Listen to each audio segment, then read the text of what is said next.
महिला के लिए एक साथ 100 बच्चों को जन्म देना असंभव प्रतीत होता है। ऐसे में सवाल आता है कि आखिर गांधारी ने किस तरह 100 पुत्रों और एक पुत्री को जन्म दिया। कौरव धृतराष्ट्र और गांधारी के पुत्र थे और उनके एक पुत्री भी थी जिसका नाम है दुशाला। आपने भी टीवी पर आने वाली महाभारत देखी होगी या महाभारत से जुड़ी कई कहानियां सुनी होगी। कहा जाता है कि पांडव 5 थे जो कुंती के पुत्र थे। वहीं कहा जाता है कि कौरव 100 भाई थे जो गांधारी और धृतराष्ट्र के पुत्र थे। यह सब जानते हैं। पांडव और कौरवों के बीच जो लड़ाई हुई थी उसे ही महाभारत का नाम दिया गया था। महाभारत से जुड़ी कई ऐसी कहानियां हैं जो वाकई हैरान कर देने वाली है और उसी कहानी में एक है कौरवों के जन्म की कहानी। आम इंसान यह जानकर हैरान हो जाता है कि आखिर गांधारी कैसे 100 पुत्रों को जन्म दे सकती है। दरअसल एक महिला के लिए एक साथ 100 बच्चों को जन्म देना असंभव प्रतीत होता है। ऐसे में सवाल आता है कि आखिर गांधारी ने किस तरह 100 पुत्रों और एक पुत्री को जन्म दिया। ऐसे में आज हम आपको प्रचलित कहानियों के आधार पर जवाब देते हैं कि गांधारी के 100 पुत्रों का जन्म कैसे हुआ और इसके पीछे की क्या कहानी है। कौन थे कौरव?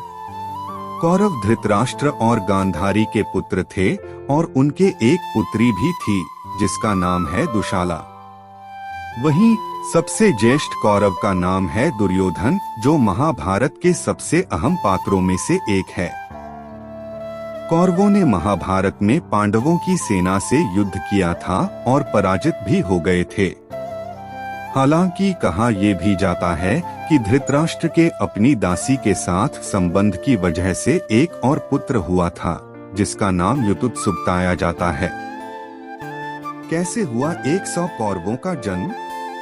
प्रचलित कहानियों के आधार पर एक बार गांधारी की सेवा से खुश होकर ऋषि व्यास ने गांधारी को एक वरदान दिया था। ऋषि व्यास ने ही गांधारी को 100 पुत्रों की मां होने का आशीर्वाद दिया था। इसके बाद गांधारी गर्भवती हुई, लेकिन कहा जाता है कि गांधारी 9 महीने के बजाय 2 साल तक गर्भवती रही।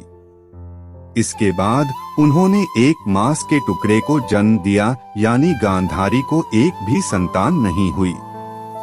इसके बाद खुद ऋषि व्यास ने इस मांस के टुकड़े को 101 हिस्सों में विभाजित किया और अलग अलग घड़ों में रखवा दिया। 101 घड़ों में रखे गए मांस के टुकड़ों से बच्चों का विकास हुआ और धीरे धीरे सभी उन घड़ों से जो बच्चे निकले उन्हें ही कौरव कहा गया। 101 घड़ों में से 100 तो कौरव भाई निकले, जबकि एक घड़े से दुशाला ने जन्म लिया जो 100 कौरवों की अकेली बहन थी। इस प्रकार 100 कौरवों का जन्म हुआ। बता दें कि कौरवों के जन्म की ये कहानी सबसे ज्यादा प्रचलित है और बताया जाता है कि इस तरीके से कौरवों का जन्म हुआ।